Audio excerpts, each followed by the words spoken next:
The last footsteps have faded from the hallway. What remains is the quiet hum of a world still turning, tended by hands that work while others dream.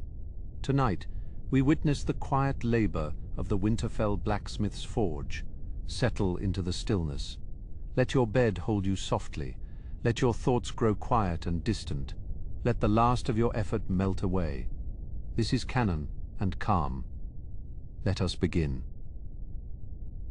The stone walls of the forge hold the heat, like a secret kept from the winter frost. Outside, the wind howls through the battlements of the great fortress. But here, the atmosphere is thick with the scent of coal and cooling iron.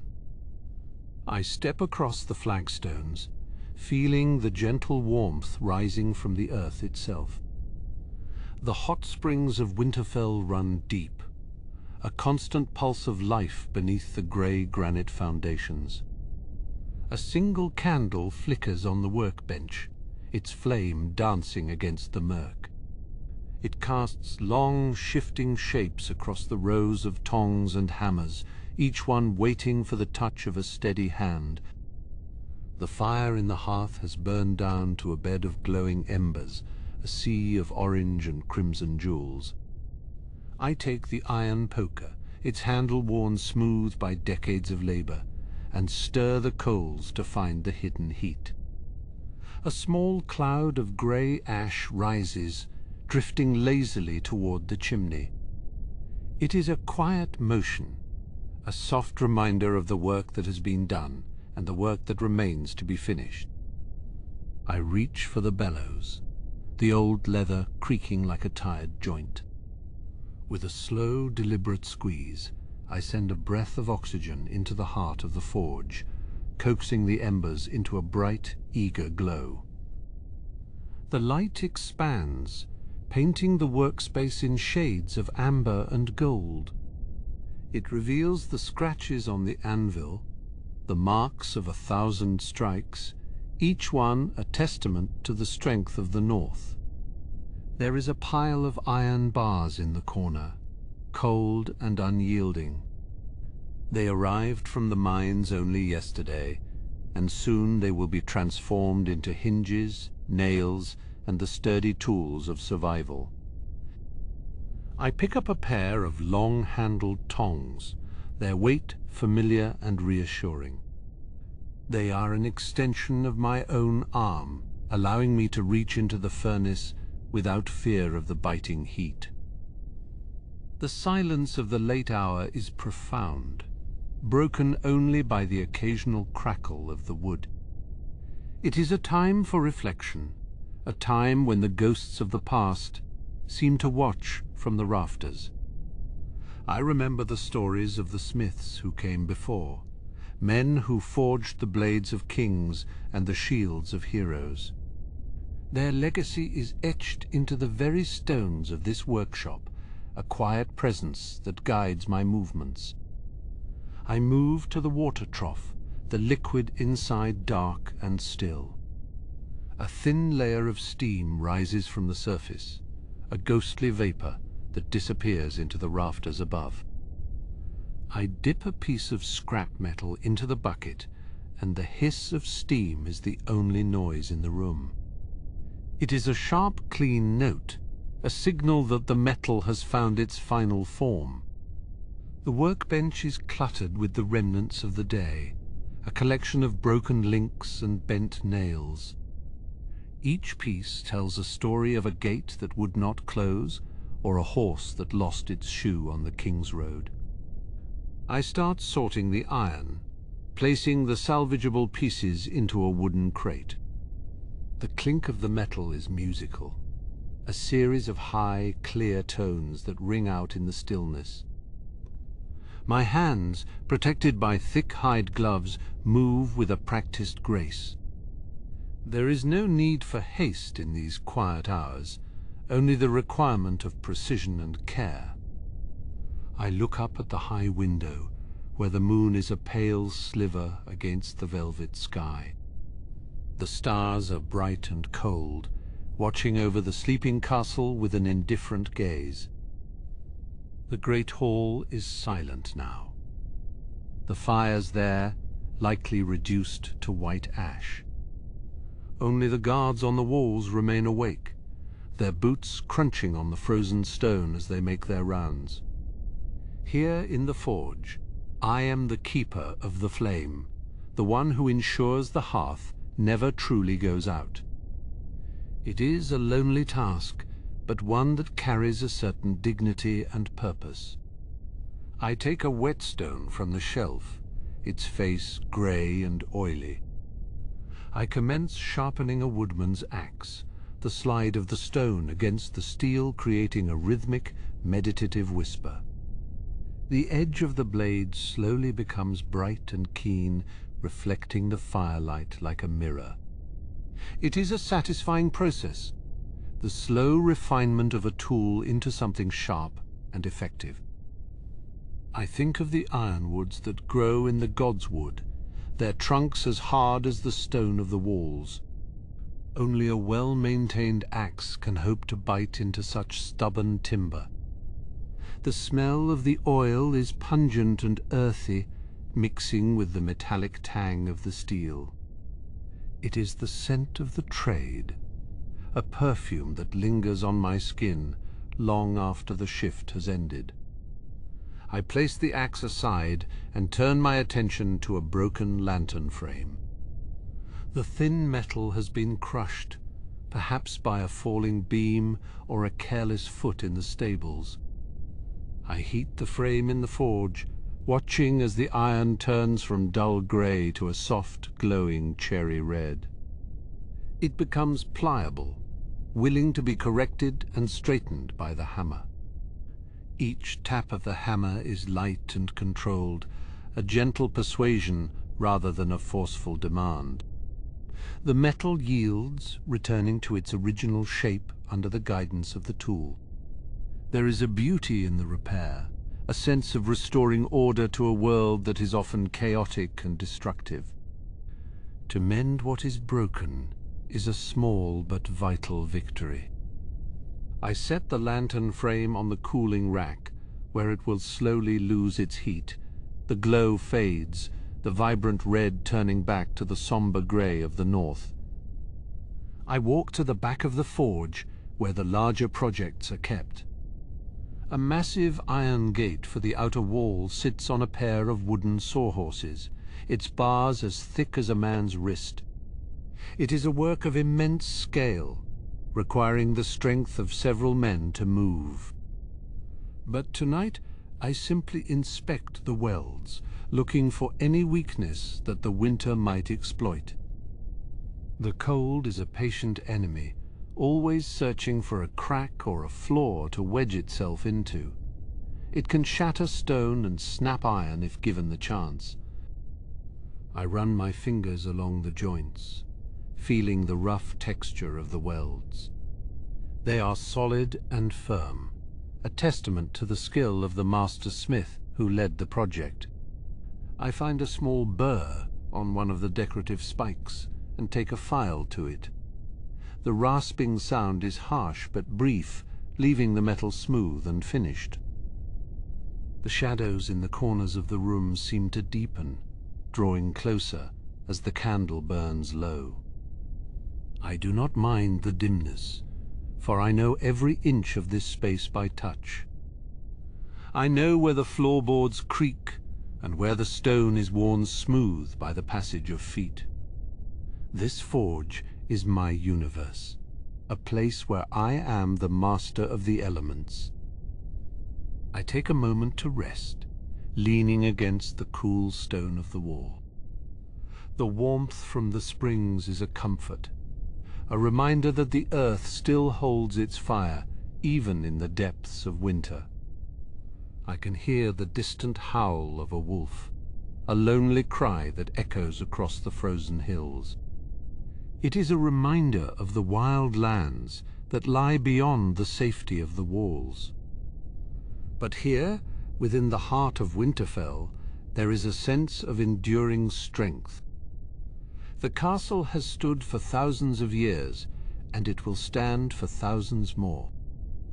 I push myself away from the wall and return to the hearth. The fire needs more fuel if it is to last until the morning light. I shovel a few more lumps of coal onto the bed of embers, watching as they catch and begin to burn. The blue flames dance on the surface of the black stones, a miniature display of power. The work continues, a slow and steady progress through the quiet hours. There is no rush, no pressure to finish before the sun rises over the horizon. I pick up a small chisel and set about cleaning the soot from a set of hinges. It is a tedious task, but one that ensures the gates will swing without a sound. Every detail matters, from the largest gate to the smallest nail. In the north, the quality of a man's work can be the difference between life and death. I focus on the movement of the chisel, the way it peels away the black crust to reveal the bright metal beneath. It is a process of discovery, a way of finding the core of the object. The atmosphere remains calm, a sanctuary of industry in a world that is fast asleep. I am content in my labor, finding peace in the simple acts of creation and repair. As the fire reaches its full strength, I prepare to transition to the next set of tasks for the long hours ahead. The hinges for the great hall are weighted, their black surfaces catching the low amber glow of the dying embers. I lift a small hammer, its handle worn smooth by decades of labor, and tap at a slightly misaligned pin. The metallic ping is sharp, cutting through the thick quiet that has taken hold of the yard. Each strike is deliberate, a measured pulse that resonates through the stone floor and into my boots. This iron was pulled from the frozen earth of the north, forged to endure the biting frost that eventually claims all things. It does not yield easily, but under the persistent attention of the hammer, it finds its proper shape. I set the hinge aside on a bed of cool sand, allowing the internal heat to dissipate at its own pace. The smell of singed ironwood persists, a sweet and acrid scent that reminds me of the great shields being reinforced in the upper armory. Ironwood does not burn like the pine or oak of the south. It smoulders with a stubborn pride, much like the men who harvest it. Across the room, the water in the quenching barrel is still, its surface reflecting the single candle flickering on my workbench. I reach for a pair of long-handled tongs, their iron jaws scarred by years of gripping white-hot blades. There is a specific grace in these tools, a functional elegance that requires no ornament or flourish. I move to the corner where the spare links for the portcullis chain are kept in a wooden crate. Each link is as broad as a man's palm, a circle of protection that guards the heart of the castle against the encroaching chill. I inspect one for hairline fractures, my thumb tracing the rough texture of the cold forged metal. In the dimness, the shadows of the rafters stretch across the ceiling like the ribs of some great sleeping beast. The forge is the only place in Winterfell that truly remains warm throughout the winter, thanks to the hot springs that pulse through the very foundations. I can feel that subterranean warmth rising through the soles of my feet, a gift from the earth itself. I pick up a whetstone, its surface grey and slick with oil, and begin the slow process of honing a wood axe. The motion is circular and steady, a hypnotic cycle that requires little thought but total presence. The steel edge slowly emerges from the dullness, a silver line that promises a clean bite into the timber. Outside, the wind moans as it passes through the battlements, but here the atmosphere is shielded and thick with the scent of coal smoke. I imagine the sentries on the walls, their cloaks stiff with frozen breath, looking out into the emptiness beyond the gates. Their safety depends on the integrity of the steel I maintain during these lonely hours. I transition to the bellows, pulling the leather strap with a slow and even motion to wake the sleeping coals. The orange light flares, casting my shadow long against the stone wall, a flickering giant that mimics my every move. The heat brushes against my skin, a dry and pressing sensation that keeps the creeping frost at bay. There is a pile of horseshoes near the anvil, waiting for the master of horse to collect them at dawn. I count them out, 24 in total, enough for 6 of the sturdy garrons that serve the household. They are simple things, yet without them, the messengers could not traverse the icy tracks of the wolfswood. I take a moment to wipe the sweat from my brow with a piece of rough linen, the fabric cool against my heated skin. The silence of the smithy is not empty. It is filled with the ghosts of previous workers and the echoes of 1,000 hammers. This place has seen the forging of swords for kings and the mending of pots for servants, treating each task with the same gravity. I notice a small pile of iron filings on the floor, glittering like dark diamonds in the firelight. I sweep them into a small pile, mindful of the waste, for metal is a precious commodity in the high north. Every scrap can be melted down and reborn into something useful, a cycle of utility that never truly ends. My attention turns to a set of branding irons used for the livestock, their long necks leaning against the cooling stone of the chimney. I check the sigils at their tips, the stark outlines of the wolf and the crown, ensuring they are free of debris. These marks carry the weight of law and ownership, burned into the history of the land. I reach for a flask of thin ale, the liquid cold and sharp as it hits my throat, providing a brief respite from the dry heat.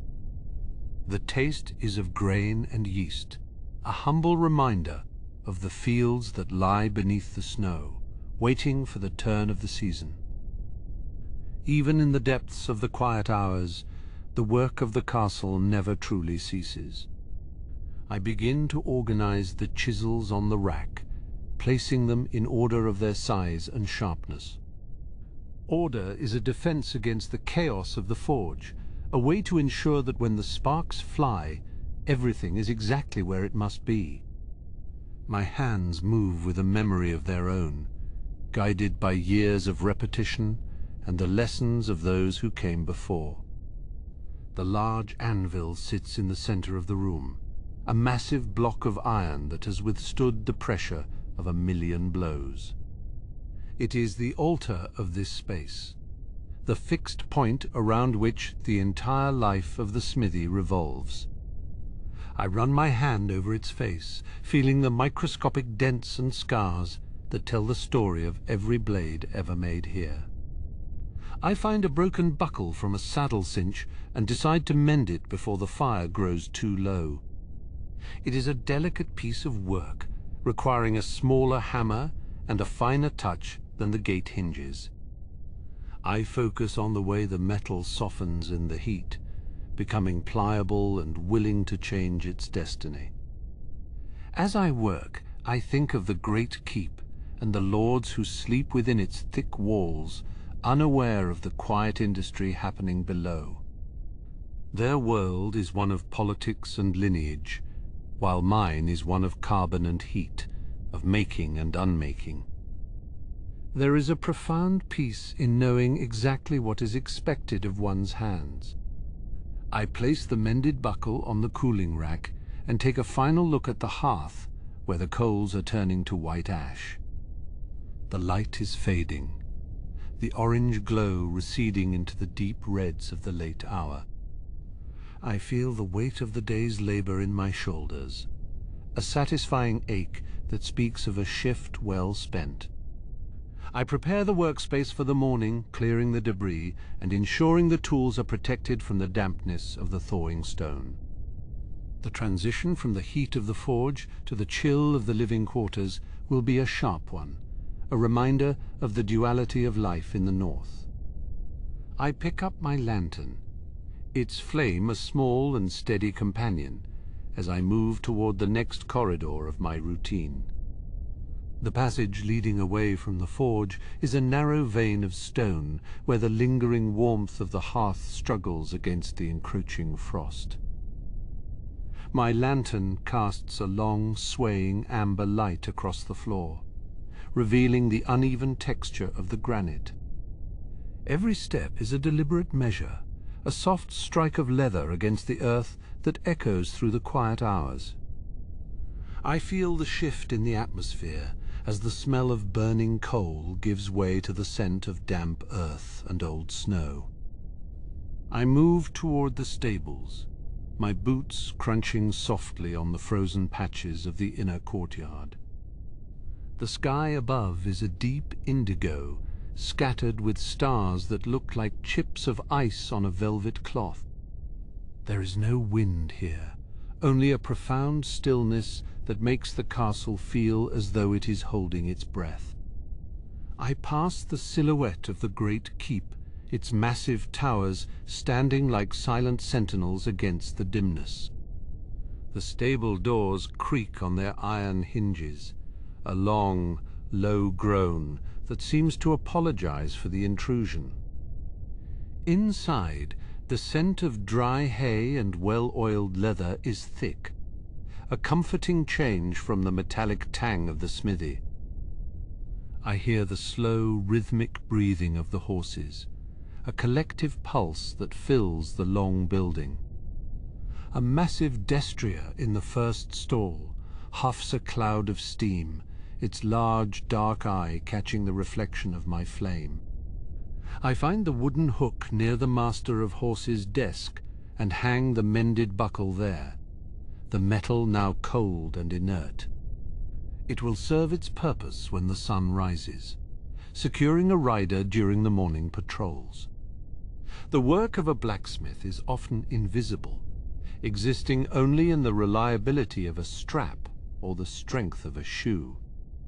I take a moment to admire the craftsmanship of the stable itself, the way the timber beams have been notched and fitted by hands long gone. Leaving the stables, I walk along the perimeter of the courtyard, where the shadow of the Godswood wall looms.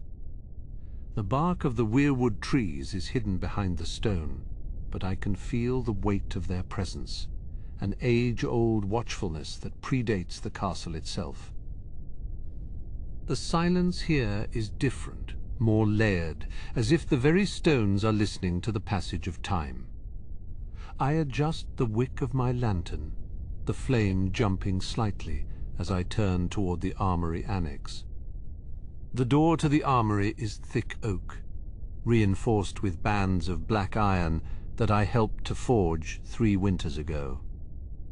It opens with a heavy sigh, revealing rows of equipment that stand ready for a conflict that has not yet come. My lantern light dances over the polished faces of round shields, each one bearing the sigils of the houses sworn to Winterfell. There is the merman of House Manderley, and the stone flail of House Dustin, all resting in the quiet hours. I walk past the racks of spears, their ash shafts smooth and straight, tipped with steel that I have spent weeks tempering. Each point is a testament to the balance of fire and water, a marriage of elements forced into a singular, sharp purpose. I run a finger along the edge of a stray buckler, feeling the cold bite of the rim. This place is a library of iron, a history of the North told through the tools of its defense. In the corner of the annex, a large whetstone sits in a wooden basin, its surface worn into a gentle curve by years of use. I pour a small amount of water from a nearby pitcher onto the stone, watching the liquid bead and run into the grain. The stone is a pale grey flecked with darker minerals that give it the necessary grit for sharpening. I pick up a discarded dagger, a simple piece of work that has lost its edge through neglect. I begin to draw the blade across the wet stone, the cadence of the metal against the grit, creating a low, grinding murmur. It is a meditative task, requiring a steady hand and a keen eye for the angle of the bevel. The water turns a muddy grey as it lifts the microscopic shavings of steel from the edge. I focus on the feeling of the friction, the way the blade resists and then yields to the stone's correction. This is the quiet labour of the middle shift, the maintenance of the world that happens while the lords and ladies dream of summer. There is no glory in sharpening a kitchen knife or mending a stable buckle, yet the castle would falter without these small acts. I flip the dagger over, repeating the motion on the opposite side with the same careful measure. The edge begins to catch the light, a thin, silver line appearing where there was once only dullness. I test the sharpness with the pad of my thumb, feeling the microscopic teeth of the steel grip the skin without breaking it. Satisfied, I wipe the blade clean with a rag and set it aside, the metal gleaming in the amber glow. The task is complete, but the night is far from over, and there are more corners of this stone world to tend. I pick up my lantern once more, the light casting long, spindly shadows of the spear racks against the far wall. I exit the armory and head toward the lower ramparts, where the wind finally finds a way through the crenellations. It is a sharp, biting cold that smells of distant pine forests and the frozen wastes beyond the wall. I pull my fur collar tighter, the warmth of the forge now a distant memory.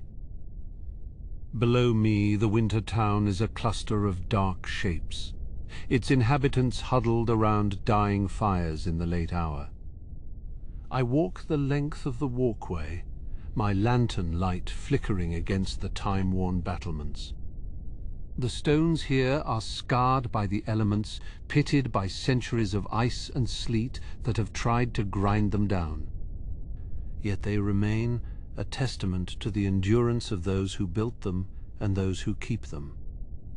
I find a loose iron bracket on one of the torch sconces and make a mental note to bring my pliers on the next circuit. Descending the narrow spiral stair, I return to the ground level, the air becoming still and heavy once again. I pass the entrance to the crypts, a dark maw in the earth that I avoid looking into for too long. The history of the Starks is buried there, a lineage of kings and lords that stretches back into the immemorial past. My work is for the living, for the horses and the guards and the cooks who keep the castle breathing. I find myself back near the secondary workshop, a smaller space used for delicate repairs and the storage of specialized tools. The door is locked with a simple latch, and I step inside, the smell of oil and beeswax greeting me. Here, the work is more refined, focusing on the intricate mechanisms of crossbows and the fine links of chainmail. I set my lantern on a workbench, its light illuminating a pile of broken mail links. I take up a pair of small tongs and a thin rod of iron, preparing to mend a section of a hauberk that was torn during a training exercise. The links are tiny, each one requiring a precise touch to close the gap without distorting the shape. I work by the light of a single candle, my world shrinking to the few inches of metal before me. The silence of the castle is my companion, a weighted presence that makes the work feel significant. One by one, the links are restored, their silver faces catching the candlelight as they are woven back into the protective mesh. It is a slow process, a measure of patience that mirrors the growth of the ice on the windows. I think of the man who will wear this, a young guard perhaps, who relies on my focus for his safety. There is a quiet satisfaction in the completion of each small circle, a strengthening of the whole through the repair of the part. As I finish the last link, I feel the fatigue of the long shift starting to pull at my eyelids. The candle has burned down to a stub, its flame dancing in the slight draught from the door. I pack away the tongs and the iron rod, ensuring the workbench is clear for the next craftsman. The room feels smaller now, the shadows pressing in as the light fades toward the end of the candle's life. I step back out into the corridor, the chill of the stone reaching through my tunic once more. The transition from the focused warmth of the workshop to the broad cold of the castle is a familiar one. I move with a slower pace now. My tasks for this segment of the night concluded. The lantern in my hand is the only sun in this subterranean world of granite and iron. I make my way back toward the main forge, the faint smell of wood smoke guiding me through the dark. The journey through the corridors has been a circuit of the castle's iron soul, a reminder of the interconnectedness of all things here. I look forward to the remaining embers of the hearth and the quiet reflection that comes before the dawn. The path ahead is familiar. The stones beneath my feet, a map I could follow even in the deepest dimness. The main forge greets me with a familiar, lingering warmth, a ghost of the day's intense heat that refuses to fully depart. I place my lantern on the central stone plinth, its flame flickering as it finds a steady spot amid the iron dust. The hearth is a bed of sleeping embers, glowing like a cluster of fallen stars beneath the grey ash. I take up the long iron poker, its length cold in my grip, and gently stir the heart of the fire. Small sparks drift upward, dancing for a moment before they are lost in the soot-blackened chimney. There is a specific cadence to this task, a measured stirring that wakes the heat without startling it. I add 3 small logs of seasoned oak, watching as the orange light begins to climb the sides of the wood. The atmosphere here is different from the small workshop, more spacious and more storied in its utility. I look at the anvil, a massive block of iron that has seen generations of Starks come and go. It sits on a stump of weirwood, the pale timber stained dark by decades of oil and sweat. They say this anvil was forged in the time of the first men, though I suspect it has been recast more than once. It carries the weighted history of every sword ever broken or mended within these walls. I run my hand over the cold, flat plane of the metal, feeling the microscopic pits and scars of 10,000 hammer strikes. Each mark is a story, a moment of labor recorded in the unyielding face of the steel. I find a small, jagged nick near the horn, perhaps from a slipped chisel or a particularly stubborn piece of metal. It is a reminder that even the strongest tools bear the marks of their service. The heat from the reviving fire reaches my face, a soft pressing glow that eases the stiffness in my joints. I move to the bellows, the large leather lungs of the forge that hang suspended from the ceiling beams. The leather is thick, cured with animal fat to keep it supple against the biting frost of the north. I pull the cord once, a long, slow draw that results in a deep, huffing breath from the hearth. The coals brighten, turning from a dull crimson to a vibrant, living gold. The murmur of the flames is the only voice in the room, a low, comforting growl that speaks of potential. I need to prepare several dozen horseshoes for the master of horse by the first light of morning. It is mundane work, but essential for the scouts who patrol the frozen reaches of the Wolfswood. I reach for a crate of pre-cut iron bars, their edges rough and unformed. There are 48 pieces in total, each one destined to be shaped into a protective curve for a destrier or a rouncey.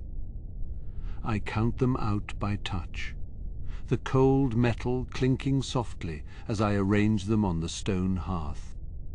The repetition of the movement is a form of meditation, a way to anchor myself in the present moment. Outside, the wind howls through the battlements, a lonely sound that emphasizes the security of these thick granite walls. Winterfell is a fortress of stone and fire, a sanctuary against the encroaching white of the season. I think of the men on the walls, their cloaks stiff with ice, as they watch the horizon for shadows. My fire is for them a source of strength that will eventually reach their blades and their mounts. I pick up the first bar of iron and nestle it into the glowing heart of the coals.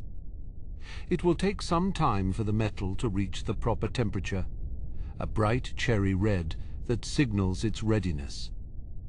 I stand back, leaning against a timber post, and allow my thoughts to drift toward the godswood.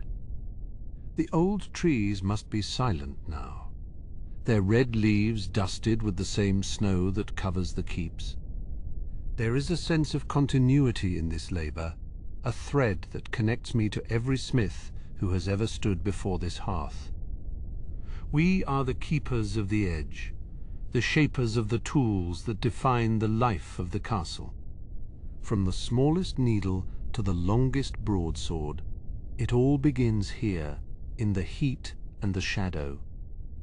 I watch the iron bar, waiting for the first hint of color to bleed into the gray surface. The transition from cold to hot is a delicate one, requiring a steady eye and a patient heart. If the fire is too fierce, the iron may burn, becoming brittle and useless for the road. I adjust the flue, feeling the shift in the draft as the smoke is pulled more cleanly into the chimney. The smell of burning oak is rich and earthy, filling the space with a scent that feels like home. I reflect on the stories told of the great swords of the north, of ice and the blades of the kings of old. Those weapons were forged in fires far hotter than this, by masters whose names are now lost to the ages. Yet the principles remain the same, the marriage of heat and force to create something enduring. I am merely a steward of these traditions, a humble hand in a very long line. The iron bar is starting to glow, a faint pulsing red that matches the beat of my own heart. I reach for my hammer, the handle worn smooth by years of use, fitting perfectly into the palm of my hand. It is a heavy tool designed for the transformation of stubborn metal into useful forms. I lift it once, testing the balance, feeling the familiar weight that has become an extension of my own arm. I move the iron to the anvil, the transition swift and practiced. The first strike is a light one, a gentle tap to clear the scale and set the pace for the work ahead. The ring of the hammer on the anvil is a clear, bell-like tone that echoes through the rafters. It is a solitary note in the middle of the quiet hours, a signal that the forge is once again alive. I work the metal with a series of deliberate blows, turning the bar to ensure an even curve.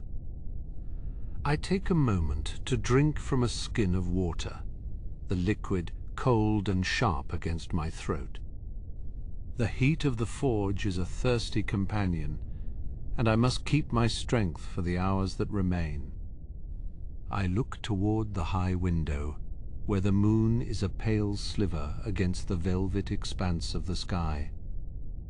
The dawn is still a distant promise, leaving me plenty of time to finish my task. The iron bar, once a brilliant orange, now fades to a dull, bruised purple as it loses its intensity. I return the metal to the center of the coals, pulling the lever of the bellows with a steady, measured motion. The leather of the device groans, a familiar low note that speaks of long hours and honest toil. I think about the stone beneath my boots, the foundation of this great fortress that has stood for centuries. It is cold, unyielding, yet it holds the warmth of the forge like a secret. Outside, the wind might be howling across the wolf's wood, but here the atmosphere is thick with the scent of coal and hot metal. I pick up a smaller hammer, one designed for finer work, for the delicate edges of a hunting knife. The steel is of good quality, brought up from the south but tempered here in the chill of the north. It requires a different touch, a more precise series of strikes to draw out the blade. I imagine the hunter who will carry this, trekking through the deep snows in search of elk or boar. Their life may one day depend on the integrity of this edge, on the care I take in these quiet hours. I check the alignment, squinting through the haze of the hearth to ensure the spine is straight. The blade is true as a winter's day, and ready for the final shaping on the grinding stone. I move across the floor, the rough texture of the wheel waiting for the bite of the cold metal. It is a slow process, a gradual refinement that cannot be rushed if the steel is to hold its temper.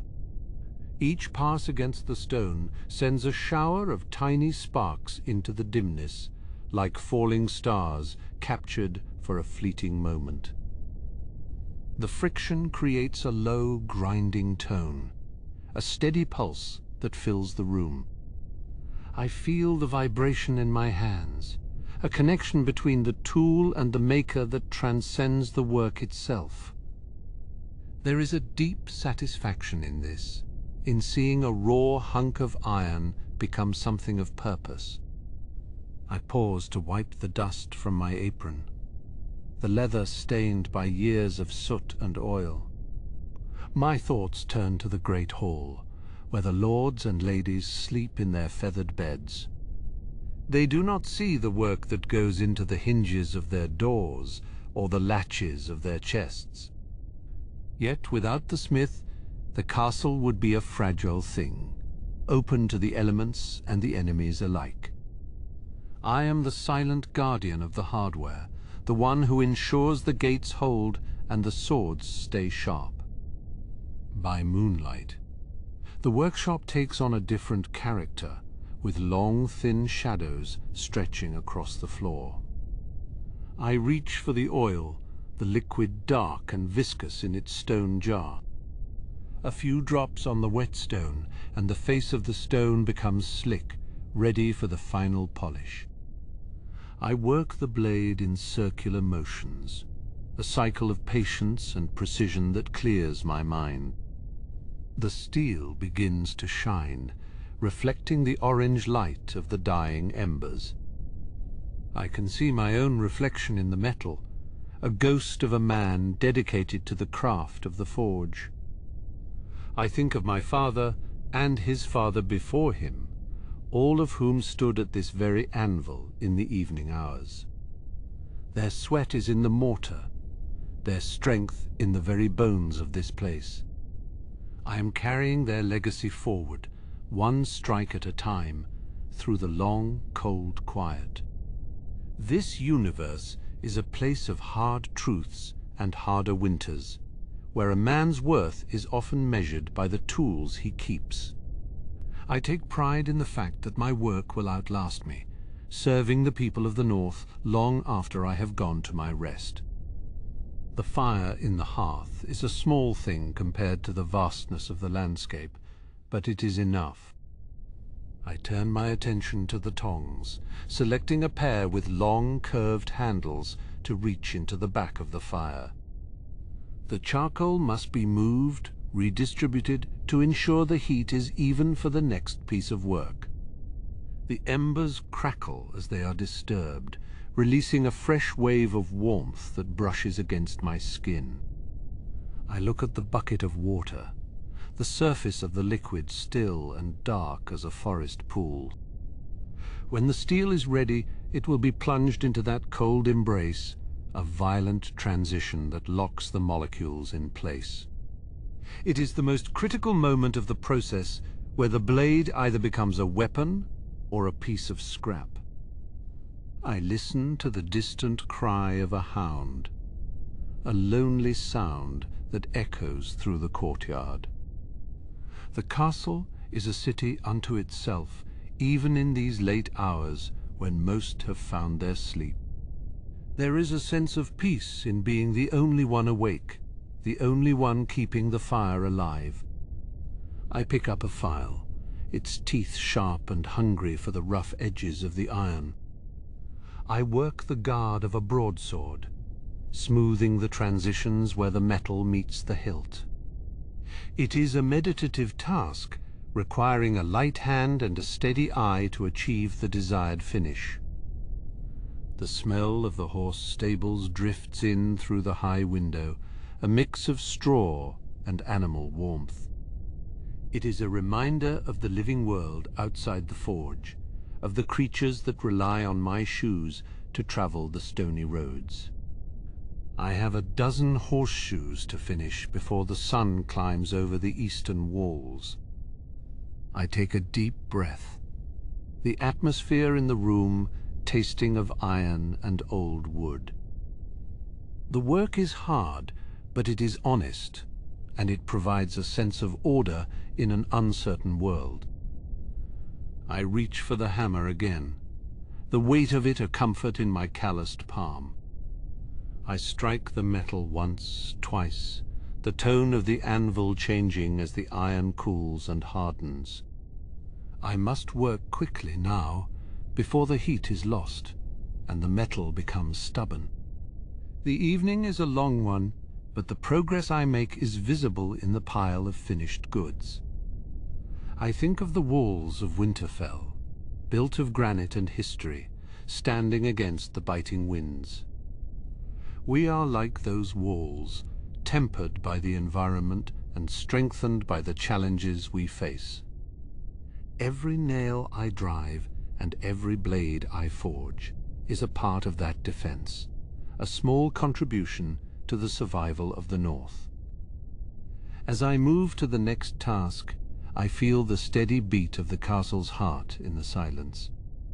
The transition from one job to the next is seamless, a flow of motion that has been perfected over 20 years of labor. I pick up a heavy iron ring, destined for the main gate, and prepare to heat it in the glowing coals. The iron ring slides into the bed of orange coals, disappearing beneath a layer of glowing embers.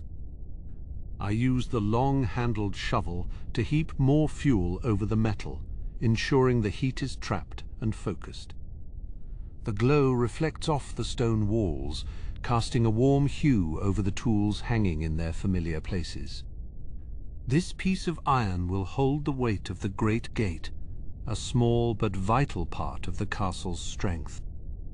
I pump the bellows with a steady motion, feeling the resistance of the leather as it draws in the cold atmosphere of the room. Each puff of wind feeds the fire, turning the dull red of the charcoal into a brilliant, blinding white. The heat radiates outward, a tangible presence that pushes back the chill of the late hour. I watch the color of the ring change, waiting for the exact moment when the metal becomes pliable. The resonance of the forge is a constant companion, a low thrum that vibrates through the soles of my boots. It is the pulse of the castle, the hidden energy that keeps the stone walls standing against the winter winds. I think of the generations of men who have stood in this very spot, working the same iron and breathing the same smoke. Their presence is a quiet weight on my shoulders, a reminder of the continuity of our labor. I lift the ring from the fire, the metal glowing with an inner light that illuminates the soot on my apron. It is a massive thing, thicker than my thumb and twice as wide as my palm. I carry it to the anvil, the motion smooth and practiced after years of repetition. The first strike is soft, a probing tap to gauge the resistance of the iron before I commit to the shaping. The chime of the hammer against the anvil is clear and sharp, echoing through the empty courtyard outside. Each blow sends a shower of tiny golden stars dancing into the murk, fading before they hit the floor. I work the metal with a deliberate tempo, turning the ring with the tongs to ensure it remains perfectly circular. There is a satisfaction in seeing the rough form yield to my will, becoming something functional and strong. The steam rises in a thick white cloud as I plunge the finished ring into the cooling vat. The hiss is a sudden aggressive noise that fills the room, a protest from the metal as it is forced to harden. I hold it under the surface for a long minute, feeling the vibration of the boiling water through the tongs. When I pull it out, the iron is a dull charcoal grey, the heat gone, but the strength remaining. I move to the smaller workbench, where a pile of broken chain links awaits my attention. These are from the drawbridge mechanism, worn down by years of constant use and the biting salt in the winter breeze. Each link must be heated, opened, and then fused with a fresh piece of steel to restore its integrity. It is delicate work, requiring a smaller hammer and a more precise touch than the gate hardware. The atmosphere in the forge is growing thicker with the smell of scorched metal and coal dust.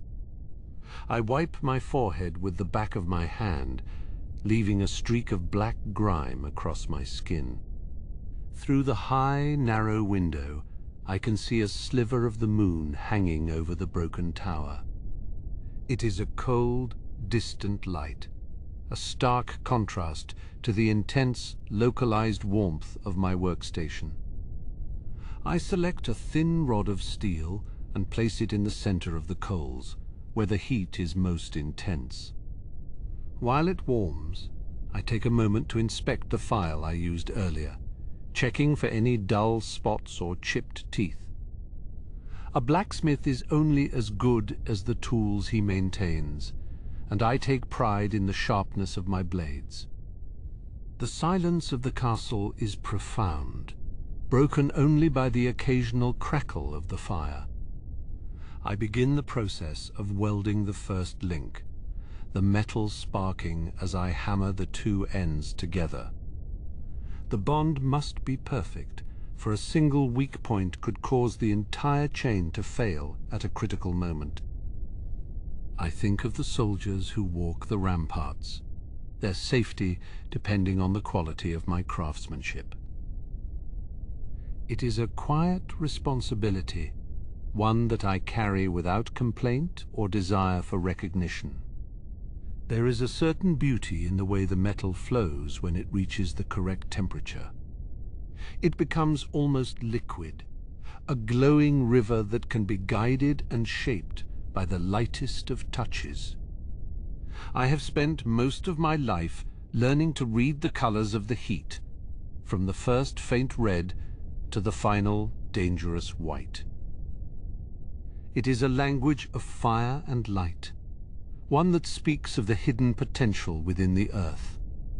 I set the repaired chain aside and reach for a broken shield boss that was brought in by a young squire earlier.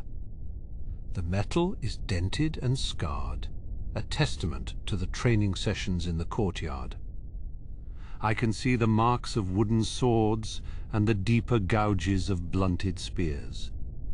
It is a piece of history, a physical record of the effort and sweat that goes into becoming a warrior. I heat the boss until it is a soft cherry red, then use a rounded hammer to beat out the dents from the inside. The metal groans under the pressure, but slowly regains its original protective curve. I think of the boy who carried this shield, perhaps feeling a bit more secure behind its iron face. It is my job to ensure that security is well founded, that the metal will not buckle when it is needed most. The oil lamp on the shelf flickers as a draft finds its way through the door, casting long swaying shadows across the ceiling. The light is dim, but it is enough for my eyes, which have grown accustomed to the half-light of the evening.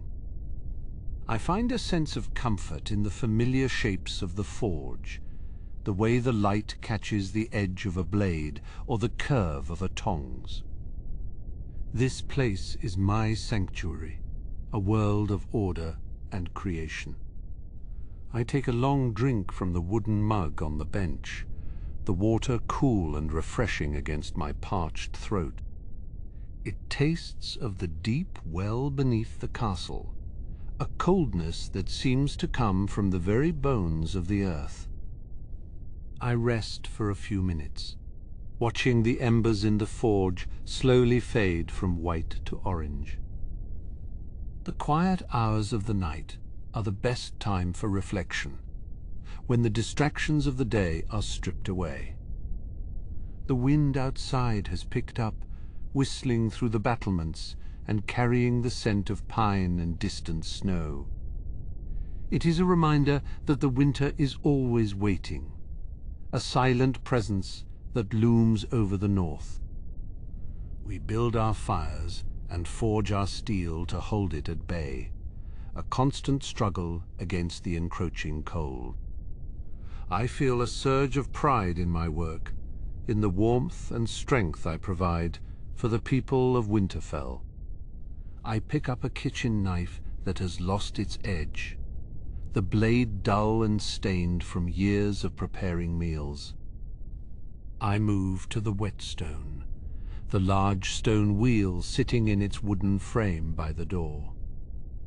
I pour a little water over the surface, the liquid bead-like and silver in the dimness. As I turn the handle, the stone begins to spin, a low, grinding murmur filling the room. I hold the blade against the spinning stone, feeling the vibration travel up my arm and into my shoulder. A fine spray of water and grit flies off the wheel, cooling the metal as it is ground to a sharp edge. The tone of the grinding changes as I adjust the angle, a high-pitched whine that tells me the steel is being honed. It is a slow, methodical process requiring patience and a steady hand. The kitchen work is different from the armory work, less about strength and more about precision. A sharp knife is a tool of peace, used to feed the family and the guests who visit the castle. I think of the long tables in the great hall, the laughter and the stories that are shared over the food I help prepare.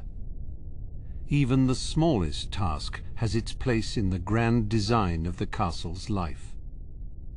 I test the edge of the knife with my thumb, the steel catching on the skin with a satisfying bite.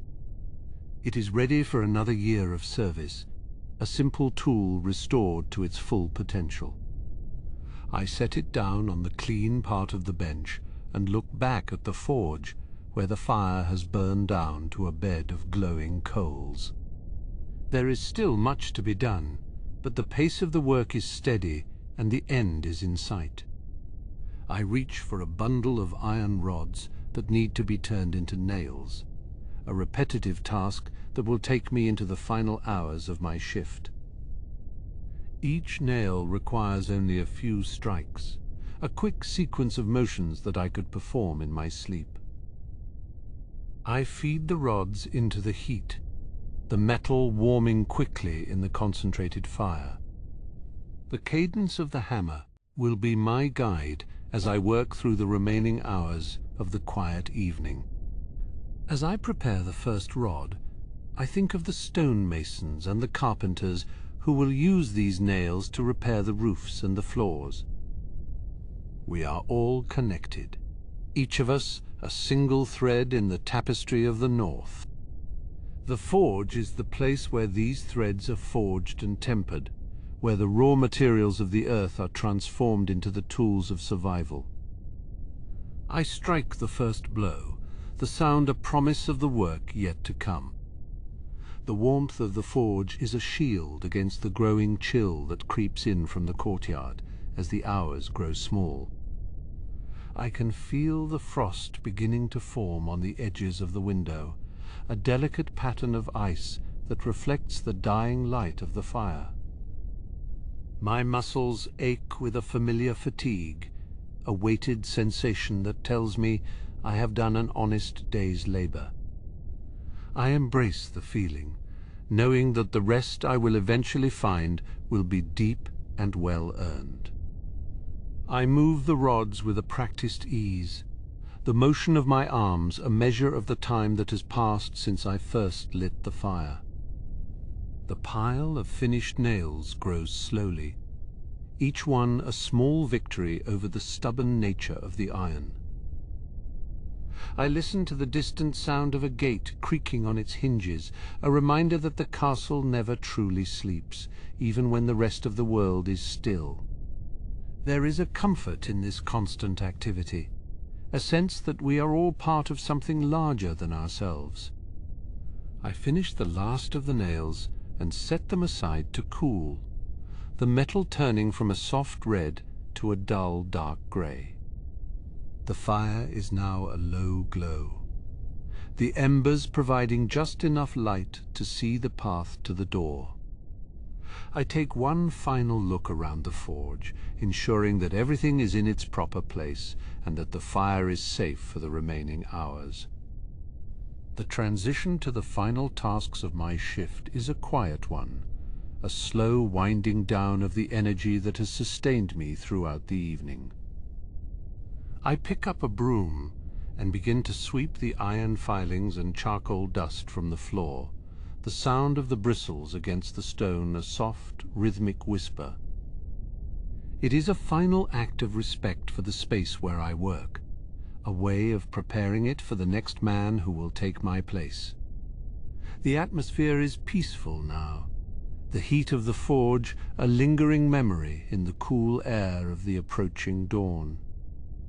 I move toward the water barrel to wash the grime from my hands, the liquid cold and biting against my skin. As I dry my hands on a rough cloth, I look out at the courtyard, where the first faint light of the morning is beginning to touch the tops of the towers. My shift is nearly over, and the castle is starting to stir with the sounds of the early risers. I feel a sense of completion, a satisfaction in the work I have accomplished during the quiet hours of the night. I will return tomorrow to do it all again, keeping the fires burning and the steel strong for the defense of Winterfell. I blow out the oil lamp, the room plunging into a soft grey twilight that is illuminated only by the dying embers of the forge. The transition from the world of fire to the world of the morning is a gentle one, a shift in perspective that brings a sense of calm. I step out into the bracing chill of the courtyard, the smell of wood smoke following me as I head toward my quarters.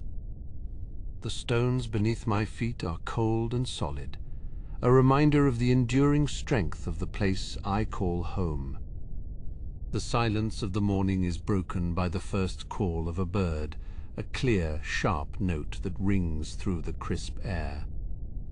I walk slowly, savouring the stillness of the moment before the bustle of the day begins in earnest. My thoughts are already turning toward the tasks of the next evening, the blades that need sharpening and the iron that needs forging. The cycle of labour continues, a steady pulse that sustains the life of the castle and the people within its walls. I reach the door to the barracks and pause for a moment, looking back at the forge where a thin wisp of smoke still rises from the chimney. It is a sign of the work that has been done, a testament to the endurance of the fire and the man who tends it. I step inside, the warmth of the building a welcome embrace, as I prepare to find the sleep I have earned, knowing the cycle will begin again with the first shadow of the next evening. The stones of the barracks are cold against my palms as I rise, a stark contrast to the warmth that still clings to my skin from the previous evening's labour. I sit on the edge of the pallet, listening to the soft collective breathing of the other men who share this vaulted space. Their dreams are their own, but mine are always forged in the same orange glow that defines my waking hours. I reach for my apron, the leather thick and stained with the marks of 1,000 sparks. It is a second skin, a protective barrier between me and the volatile heart of the furnace. As I fasten the buckles, I feel the familiar weight of the tools in my belt, each one a trusted companion in the work to come. The walk to the forge is a quiet one, a journey through the transition of the day. The sun is dipping below the horizon, painting the sky in shades of bruised purple and deep crimson. The chill of the evening is already beginning to take hold, a reminder that the warmth of the fire is not just a tool of the trade, but a necessity for survival in this frozen land. I pass the kennels, where the hounds are settling for the evening, their low whines and the rustle of straw, the only noises in the yard.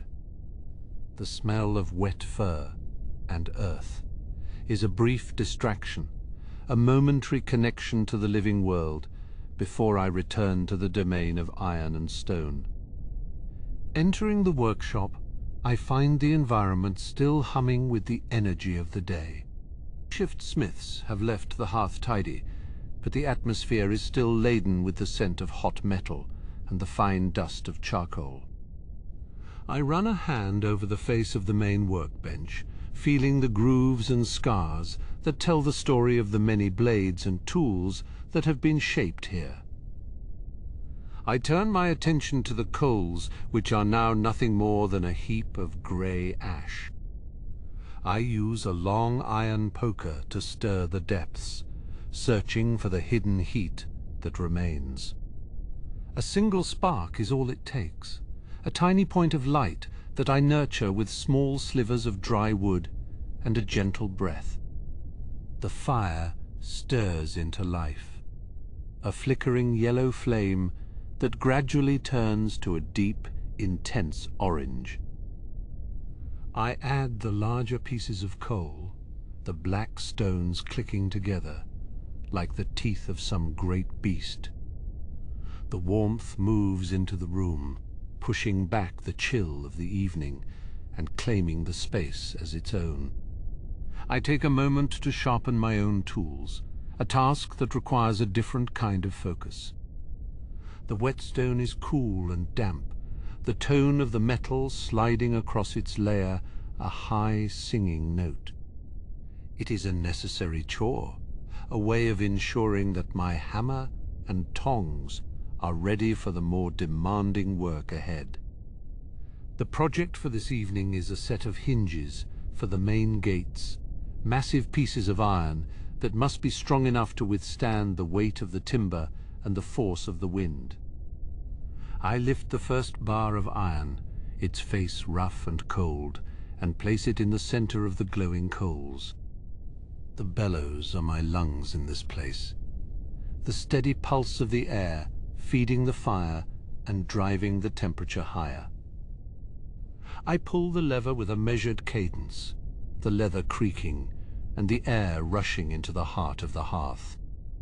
The glow becomes almost blinding, a white-hot intensity that signals the metal is ready. I move the iron to the anvil, the first strike a dull thud that gradually sharpens into a clear ring as the metal compacts. The scale flies off in a shower of sparks, tiny stars that dance in the dimness before fading into nothing. I work the iron with a deliberate force, shaping the thick bar into the form I require. The process is physically demanding, a test of endurance and strength. My muscles ache with the effort, but it is a familiar pain, a sign that the work is progressing as it should. I pause to drink from a skin of water, the liquid cool and refreshing against my parched throat. The environment of the forge is a universe unto itself, a place where time is measured not by the movement of the sun, but by the change in the color of the metal. I watch as the iron shifts from red to orange, and then to a pale, shimmering yellow. Each stage has its own requirements, its own window of opportunity. I think about the gates this hinge will support, the massive barriers that protect the heart of Winterfell. They are a symbol of the strength and resilience of the North, a testament to the people who have built and defended this place for generations. My work is a small but essential part of that legacy, a contribution to the enduring stability of the castle. The hinge is taking shape, the long arm of the iron tapering to a point where it will be bolted to the wood. I use a punch to create the holes, the metal yielding to the force of the hammer with a satisfying crunch. The alignment must be perfect, a precision that belies the brute force required to achieve it. I return the piece to the fire for a final heat, a chance to refine the edges and smooth the exterior. The light of the forge plays across the stone walls, highlighting the cracks and the moss that have grown there over the years.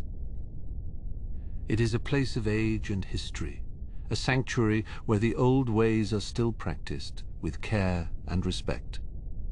The evening has deepened into a true dark now, the stars visible through the high windows of the workshop. I can hear the distant murmur of the wind whistling through the battlements, a lonely note that emphasizes the solitude of my shift. It is a time for reflection, for thinking about the path that has led me to this place and the work that lies ahead. I finish the first hinge and set it aside to cool, the metal still radiating a dull heat. There are 3 more to make, a task that will occupy me for the remainder of the evening.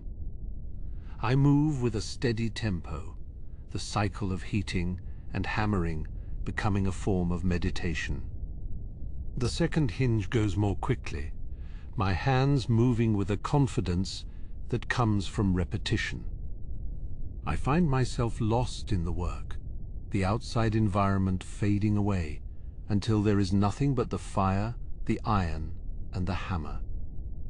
It is a state of being that I have come to cherish, a focus that brings a sense of clarity and purpose. The third and fourth hinges follow, each one a twin of the first. I inspect them carefully, running my fingers over the cooling metal to check for any flaws or imperfections. They are strong and well made, a credit to the craft and the materials. The fire is starting to burn low again, the intense heat of the middle hours giving way to a more gentle warmth. I rake the coals together, preparing the hearth for the final tasks of my shift. The atmosphere in the room is peaceful, a quiet stillness, that follows the intensity of the forging. I take a small brush and begin to clean the anvil, removing the bits of scale and the dust that have accumulated during the evening. It is a final act of respect for the tool that has served me so well, a way of preparing it for the next time it will be called into service. The first light of the dawn is beginning to filter through the windows, a soft grey glow that touches the tools and the workbenches. I look out at the courtyard, where the first signs of life are starting to appear. A groom is leading a horse toward the stables, and a kitchen maid is carrying a basket of bread toward the great hall. My shift is over, and I feel a sense of completion. The work I have done tonight will help to keep the castle strong, a silent contribution to the safety and security of the people within its walls. I blow out the oil lamp, the room falling into a soft grey twilight that is illuminated only by the dying embers of the forge. The transition from the world of fire to the world of the morning is a familiar one, a shift in perspective that brings a sense of calm. I step out into the bracing chill of the morning, the smell of wood smoke and hot iron following me as I walk toward my quarters. The stones beneath my feet are cold and solid, a reminder of the enduring strength of the place I call home. The cycle of labor continues, a steady measure that sustains the life of the castle and the people who call it home. I walk slowly, letting the crisp air clear the soot from my lungs as the first bird begins its morning song. The frost under my boots crunches with a clarity that only the earliest hour provides. Every step away from the glowing heart of the smithy feels like a slow, deliberate return to the earth. The grey stones of the keep rise up around me like silent sentinels watching the passage of another completed task. I look up at the great keep where the banners of the Direwolf hang still in the pre-dawn hush. The fabric is stiff with the cold, but it holds a promise of endurance that mirrors the steel I have spent these hours shaping. My lungs take in the sharp, biting cold of the courtyard, a stark contrast to the soot-laden warmth of the forge. My hands, stained with the black of the coal and the grey of the iron, feel weighted with the memory of the hammer. Each finger is a map of scars and calluses earned through seasons of labor and fire. I flex them slowly, feeling the stiffness of the joints as they start to cool in the waking northern breeze. To the left, the stables are waking with the low, muffled stamping of hooves against straw. The horses sense the change in the light, their breath rising in plumes of white against the indigo of the sky. It is a peaceful transition, a moment of shared existence before the bustle of the day fully takes hold. I pass the well, where the bucket is frozen in a thin, crystalline embrace of ice. The water within the depths is a dark, silent mirror, reflecting the fading stars that still cling to the firmament. I pause for a second, letting the stillness of the water find a place within my own tired mind. There is a specific quality to the light in the north, a pale silver wash that clarifies the edges of everything. The battlements look sharper, the wood of the gates more substantial, and the history of this place more present. It is as if the dawn is stripping away the illusions of the evening, revealing the bones of the castle. As I reach the entrance to the barracks, I turn one last time to look toward the forge. The smoke from the chimney is a thin grey ribbon drifting lazily toward the godswood in the distance. It is the only sign of the industry that has occupied my spirit for the last 12 hours. Inside, the hallway is narrow, and the stone walls hold the chill of 1,000 winters. My footsteps are muffled by the rushes on the floor, a soft rustling accompaniment to the quiet. Most of the men are still in their beds, their breathing, a collective gentle murmur that fills the corridor. I reach my own door, the wood rough and familiar under my palm.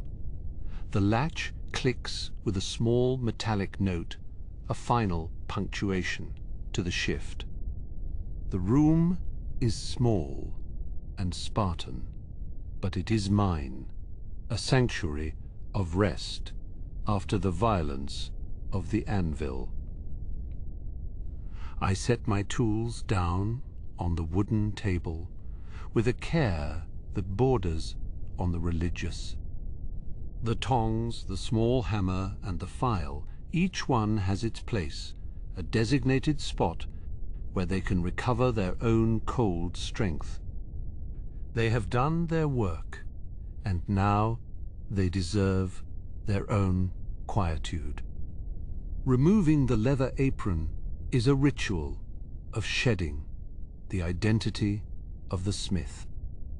The weight of it as it slides from my shoulders is a physical relief, a lifting of the burden of the craft. I hang it on a peg where it looks like a discarded skin waiting for the next evening.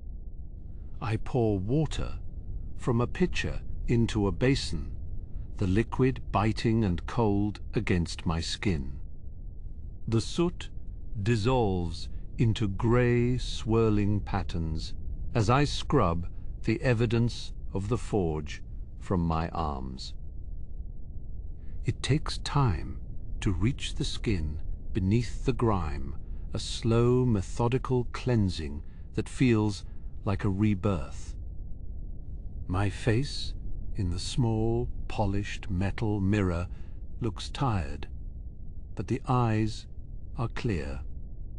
They are the eyes of a man who has seen the metal yield and who knows the value of a well-made blade. There is a satisfaction in the fatigue, a sense of having contributed to the integrity of the walls. I sit on the edge of the cot, the straw rustling beneath the thin wool mattress. The room is starting to brighten as the sun climbs behind the clouds of the horizon. I can hear the first sounds of the kitchen, the clatter of pots and the distant call of a cook to a helper. This is the time when the castle changes hands from the workers of the twilight to the workers of the sun. It is a seamless handoff, a transition that happens every day without fail or fanfare. We are the invisible foundation, the ones who keep the machinery of life moving while others sleep. I think of the hinges I made tonight and where they will be placed in the morning.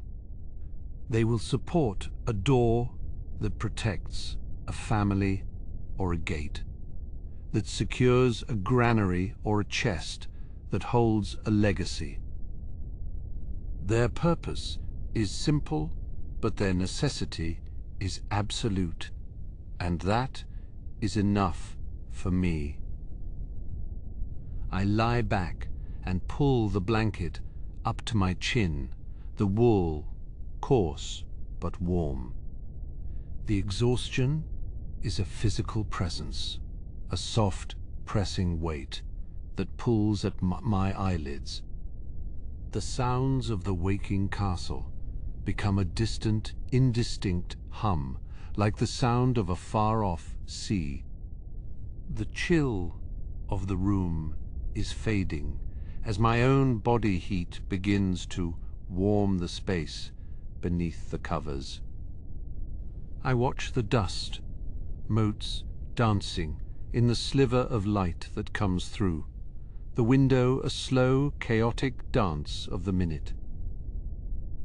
It is the last thing I see before the world of the forge finally fades away.